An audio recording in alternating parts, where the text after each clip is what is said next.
श्री शिवाय नमस्तुभ्यम। हर हर महादेव। गुरु जी की 5 दिवसीय चंपेश्वर शिव महापुराण कथा रायपुर के गुड़ियारी से शुरू हो चुकी है। आज कथा का तीसरा दिन था। आज की कथा में गुरु जी ने जो भी उपाय और विशेष जानकारियां दी है, यदि आप आज की कथा किसी कारणवश नहीं सुन पाए हैं तो वीडियो को अंत तक अवश्य देखें। गुरु जी के द्वारा बताए गए उपाय और जानकारी आपके साथ आज इस वीडियो में शेयर करने वाली हूँ। आज की कथा की पहले जानकारी। आज गुरुजी ने सभी महिलाओं के लिए कहा, विवाह के बाद सभी महिलाओं को मांग में सिंदूर अवश्य लगाना चाहिए, चाहे थोड़ा सा ही लगाएं। और पेंसिल वाला सिंदूर नहीं लगाना है, डिब्बी वाला जो सिंदूर आता है, कुमकुम जो आता है, वो लगाना है। आज की कथा की दूसरी जानकारी। पूरी दुनिया आपको आय बढ़ाने का साधन बताती है, लेकिन शिव महापुराण आपको आय बढ़ाने के साथ साथ आयु बढ़ाने का तरीका भी बताती है। इंसान को अपनी आयु बढ़ाने के लिए 3 के चरणों में जाना चाहिए। पहला माता पिता के, दूसरा गुरु के और तीसरा शिव के चरणों में।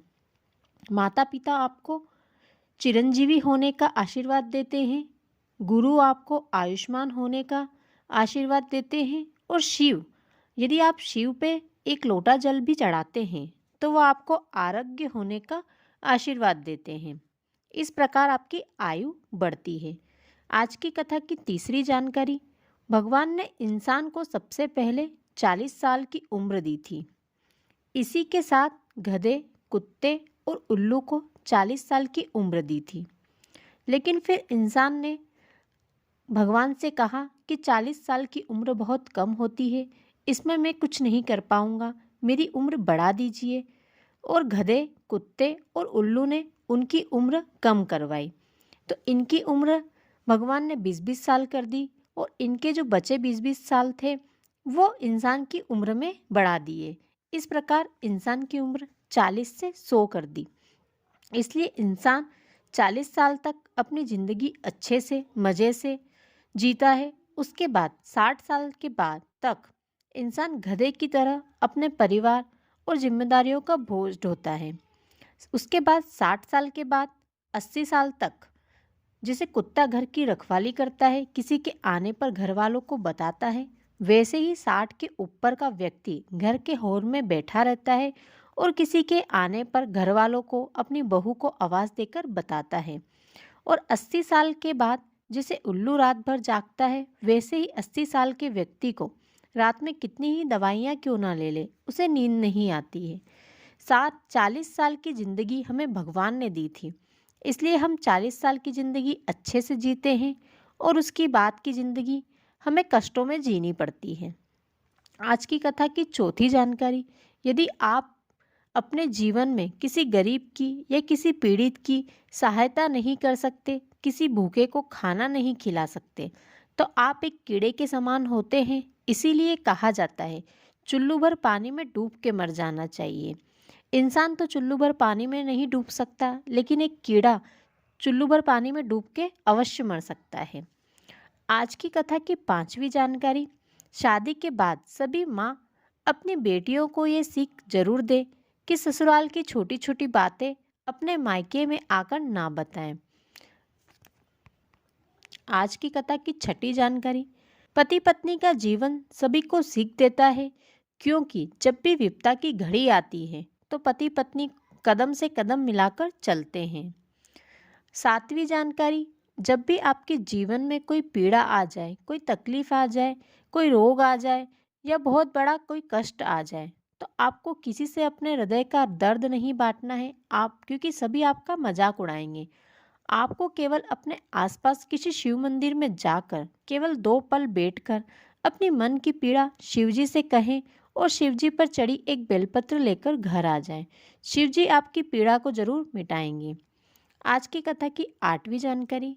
जो शिव भक्त हो उसका दिल कभी मत दुखाओ, यदि आप ऐसा करते हो तो आपका जीवन नर्क बन जाता है।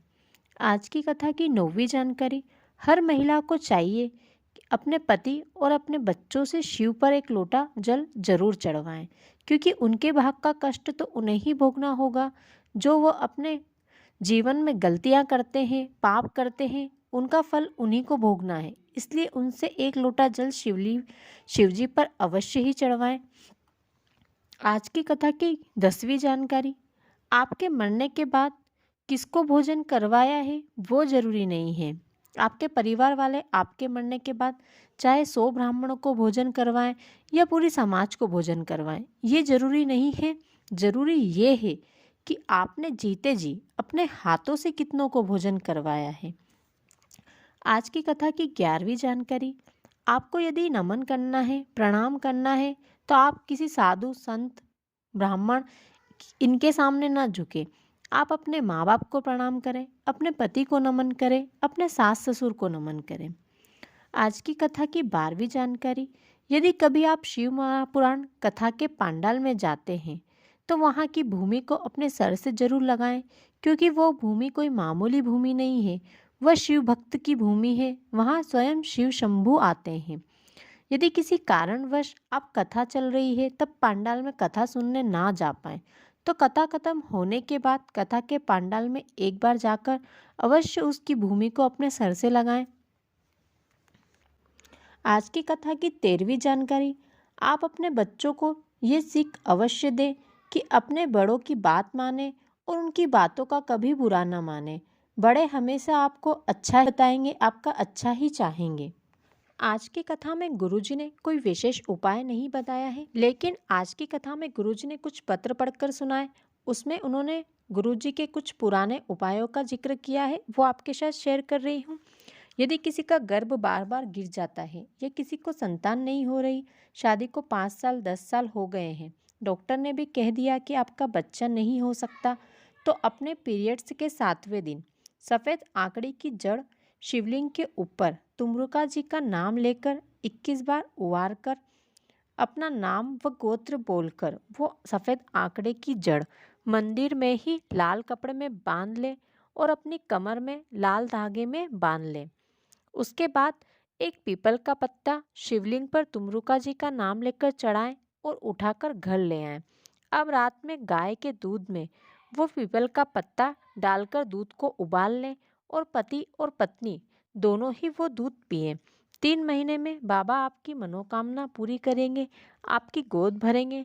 ध्यान रखें, जब भी आप सफ़ेद आंकड़े की जड़ लेने जाएं तो आप किसी और से ना मंगवाएं, पति और पत्नी दोनों ही साथ में जाएं। और जब आप उपाय करने मंदिर में जा रहे हैं तब भी पति और पत्नी दोनों को जाना है। आशा करती हूँ आज की बताई हुई सभी जानकारी आपको अच्छी लगी होगी। आज की कथा का सारा सारांश आज की इस वीडियो में आपको मिल गया होगा। यदि वीडियो अच्छा लगा हो तो वीडियो को लाइक करें, शेयर करें, साथ ही कमेंट हर हर महादेव लिखना ना भूलें। धन्यवाद।